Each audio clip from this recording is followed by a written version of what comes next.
അങ്ങനെ കുവൈറ്റിനോട് ബാബായ് പറയുകയാണ്. ആ കിടക്കുന്ന വണ്ടിയിലാണ് ഞാൻ പോകുന്നത്. ഇത് നമ്മുടെ ബേസ് ക്യാമ്പാണ്. അങ്ങനെ 3 വർഷത്തിന് ശേഷം കുവൈറ്റിനോട് ബാബായ്.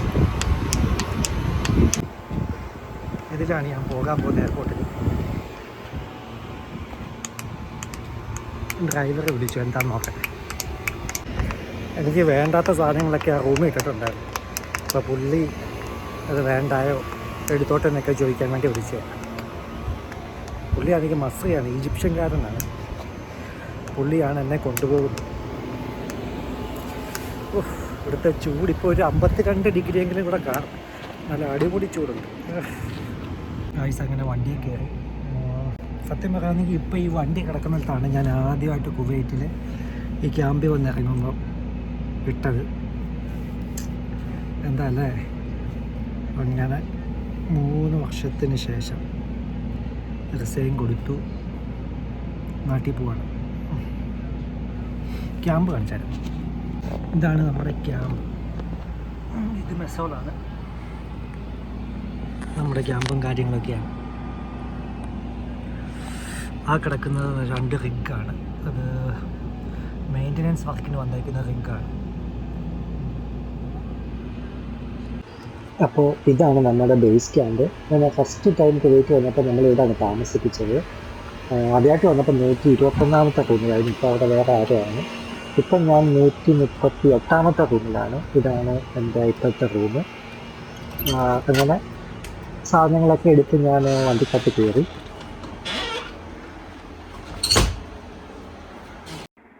നിങ്ങളിപ്പം കാണാൻ നമ്മുടെ കുവൈറ്റ് ടെർമിനൽ 1 കുവൈറ്റ് എയർപോർട്ടാണ്. ബട്ട് കറൻ്റ് ഇപ്പം ഇത് ക്ലോസ് ആണ്. നമ്മൾ ടെർമിനൽ 4 വരെയാണ് പോകുന്നത്. ടെർമിനൽ 4 മാത്രമേ ഇപ്പം നിലവിൽ നമുക്ക് വർക്കിംഗ് ഉള്ളൂ. അങ്ങനെ ഞാൻ ഫ്ലൈറ്റിൽ കയറി. എനിക്കൊരു കണക്ഷൻ ഫ്ലൈറ്റാണ്, മുംബൈയിലോട്ടാണ് ഞാൻ പോകുന്നത്. പിന്നെ നമുക്കൊരു ഫോം ഫില്ലപ്പ് ചെയ്യാൻ വേണ്ടി നമുക്ക് ഒന്നെങ്കിൽ എയർപോർട്ടിൽ നിന്ന് അല്ലെങ്കിൽ നമുക്ക് ഓൺലൈനിലും ചെയ്യാം. നമുക്ക് ഫോം ഫില്ലപ്പ് ചെയ്യാൻ തരും. മറ്റേ എബോള വൈറസിൻ്റെ ഒരു ഫോം നമുക്ക് ഫില്ലപ്പ് ചെയ്യാൻ തരും. അത് നമ്മളവിടെ ഇന്ത്യയിൽ ചെന്ന് കഴിഞ്ഞ് നമുക്ക് ഇമിഗ്രേഷൻ്റെ അവിടെ കൊടുക്കുക, സബ്മിറ്റ് ചെയ്യണം. അങ്ങനെ ഞാൻ മുംബൈയിലെത്തി. മുംബൈയിൽ സത്യം പറഞ്ഞാൽ അവിടെ പോസ്റ്റായിരുന്നു. എനിക്ക് 5 മണിക്കൂർ കഴിഞ്ഞിട്ടുള്ളായിരുന്നു അടുത്ത ഫ്ലൈറ്റ്. നേരെ നമുക്ക് ഡൊമസ്റ്റിക് ഫ്ലൈറ്റ് ആയിരുന്നു. ട്രിവാൻഡ്രത്തോട്ടാണ് ഞാൻ പോകുന്നത്. പിന്നെ കുറച്ച് നേരം ഞാൻ വീട്ടിലും വൈഫിനെയൊക്കെ വിളിച്ചിരുന്ന് സംസാരിക്കുമായിരുന്നു. അങ്ങനെ കുറച്ച് നേരം കഴിഞ്ഞ് നമ്മൾ ബസ്സിൽ കയറിയിട്ട് വേണം നമുക്ക് ഫ്ലൈറ്റിലോട്ട് കയറാൻ വേണ്ടി. അങ്ങനെ സത്യം പറഞ്ഞ ഫ്ലൈറ്റിൽ കയറിക്കഴിഞ്ഞാൽ സത്യം പറഞ്ഞാൽ ഉറങ്ങിപ്പോയി.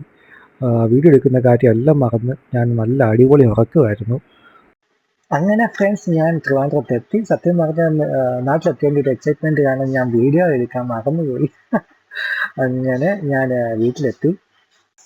ഇനിയും നമുക്ക് ഒത്തിരി കാര്യങ്ങൾ ചെയ്യാനുണ്ട്. നമുക്ക് മെഡിക്കലുണ്ട്, VFXൽ അപ്പോയിൻമെൻ്റ് ഉണ്ട്, പിന്നെ കുറച്ച് സാധനങ്ങളൊക്കെ വാങ്ങാനുണ്ട് കൊണ്ടുപോകാൻ വേണ്ടി. അങ്ങനെ എല്ലാം ചെയ്യണം ഇനി പയ്യെ. സോ ഈ വീഡിയോ ഇത്രയേ ഉള്ളൂ ഫ്രണ്ട്സ്. നിങ്ങൾക്ക് ഈ വീഡിയോ ഇഷ്ടമായെങ്കിൽ ലൈക്ക്, ഷെയർ ആൻഡ് സബ്സ്ക്രൈബ്. അങ്ങനെ മറ്റൊരു വീഡിയോ കാണുന്നവരെ ടേക്ക് കെയർ ഫ്രണ്ട്സ്. ബൈ.